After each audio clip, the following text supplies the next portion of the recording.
A lot of people mistakenly believe that there's a separation between the divine and themselves. And this pervades many religions in the world, and even a lot of the Eastern traditions will have different type of philosophies that reflect this belief as well. Now, it's operating from a place of dualism, right? This idea that the divine and yourself are separate, and you have to attain or earn your right to be in the good graces of divinity. But in the non-dual schools, particularly within Sanatana Dharma, we find that the separation begins to close and there's actually no gap between you and the divine. And one of the great texts that explains that the best is the Avadutta Gita by Lord Dattatreya.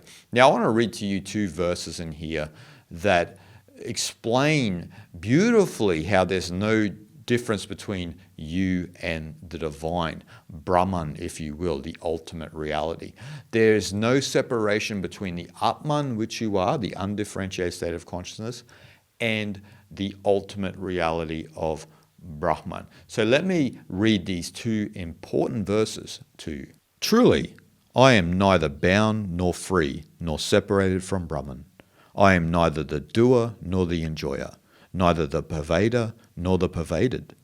As water mixed with water remains the same undifferentiated water, so Prakriti, matter, and Purusha, spirit, both appear identical to me.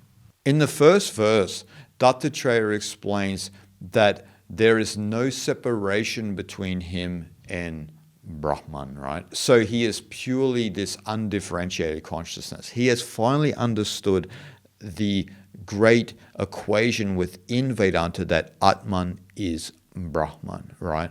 So your undifferentiated state of consciousness is identical with the ultimate reality. There can be no separation. The separation doesn't exist. It's all in here. It's an illusion that we develop through the dualistic mind due to the power of Maya, the Sanskrit Maya, right, which means the illusion of measurement based on your own subjective view of the world. And your own subjective view of the world is conditioned by likes and dislikes, by the socialization process you have endured. So that is not a reliable instrument to perceive the truth in the world, because you're already operating from a biased perspective. It's not the ultimate perspective.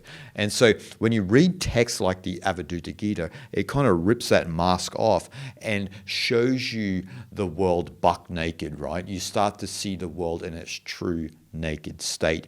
And in this first part, Dattatreya is explaining that, right? There is no separation, and so Dattatreya is neither bound nor free, because the person can only be bound or free, right? The jiva, the ego persona system, is the only aspect that could be bound or free. And from the perspective of the Avadutta Gita, the jiva is an illusion. And so you're seeing the world in an incorrect manner. And so as a result of not being bound or free, as Dattatreya said, he is neither the doer nor the enjoyer nor the pervaded or the pervader, right? He is none of that, because all is Brahman. This person that he believed he was has down-regulated and now abides in its ultimate state. He's stopped identifying with this illusion of self that he thought he was, this illusion of ego that he thought he was. He has completely down-regulated that to see Brahman as it truly is. And this leads on into the next verse that I read, where water mixed with water is still the same undifferentiated water, right? And what could be more true than that? And there are other analogies in the Avadutta Gita that I've read to you guys before, about the air in the jar is the same as the air outside of the jar. So all you have to do is smash the jar and it all merges. It's all one air, right? And so likewise, water mixed with water is still this undifferentiated water, remains undifferentiated.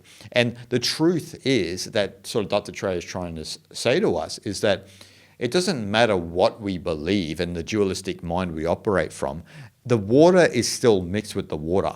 Your true nature is still one with the ultimate reality, no matter what hypnosis you've gone through and no matter what illusion that you hold up and you cling to and you attach to. It doesn't matter. You're still the undifferentiated Brahman. And we all are the undifferentiated Brahman because oneness is the true reality. But we have all forgotten that because we're bought into the illusion that we are either bound or free, when we are neither. And even texts like the Bhagavad Gita are trying to highlight this to us, right? Where Krishna is telling Arjuna to just follow his own dharma. And that's what allows him to align with the ultimate Brahman. And so we don't like to hear that because we like to cling to this persona system that we've developed, and we feel comfortable in our dualistic projections of the world, right? Rather than down-regulating them, cleaning your lens so that you can see the world as it truly is. And I like how Dattatreya ends these two verses where he mentions Prakriti and Purusha, right? Two Sanskrit terms that you'll find predominantly in Sankhya and Yoga philosophy, not so much in Vedanta, but you do find them every now and again because a lot of Vedanta do use a lot of Sankhya terminology. But I love this, where to Dattatreya, so when we look at it even from the dualistic model of Sankhya and Yoga, because both philosophies are a dualistic philosophy, you have Prakriti, which is nature, matter, everything around us, right? So the psycho-energetic, physical layer of reality is here, according to a Sankhyan and a yogi. And then you have Purusha, which is the pure awareness or the spirit, right? But in Sankhya and Yoga, they are apparently separate, right? And part of the tradition is to abide as the pure awareness so you can see the matter just unfold as it is, and so forth and so on. But according to Dattatreya, both appear identical to him, right? There is actually no separation even between Prakriti and Purusha. And so this would have been very radical to state when Sankhya and Yoga first came about as philosophies. But if they understood it from the non-dual perspective, then it would have made complete sense. And so when we talk about the Avadhuta Gita, we are talking about a type of extreme non-dualism that is hard for many to follow. But once the penny drops, then you'll begin to understand the true fundamental nature of reality. And that fundamental nature of reality is what Dattatreya was alluding to in these two verses. That Brahman alone is real, and any perceived duality itself is fundamentally an illusion and something that you should never believe in. Shanti, shanti, shanti.